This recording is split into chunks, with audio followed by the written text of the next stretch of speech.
আপনাদের যাদের জিআই তারের জাল এর প্রয়োজন,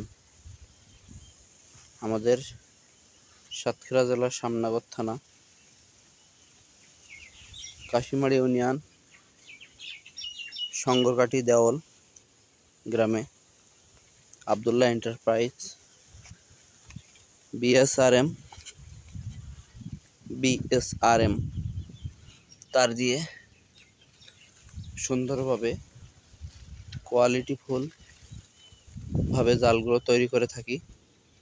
আপনাদের যাদের প্রয়োজন যোগাযোগ করতে পারেন আমাদের সাথে, ইনশাল্লাহ ন্যায্য মূল্যে বিক্রি করা হয়। আপনাদের যাদের প্রয়োজন আমাদের স্ক্রিনে দেওয়া নাম্বারে যোগাযোগ করবেন। সর্বোচ্চ মানের বিএসআরএম তার, জিআই তার দিয়ে কাজগুলো করে থাকি। আলহামদুলিল্লাহ নিজস্ব মেশিনে তৈরি করে থাকি। সুন্দর কোয়ালিটি ফুল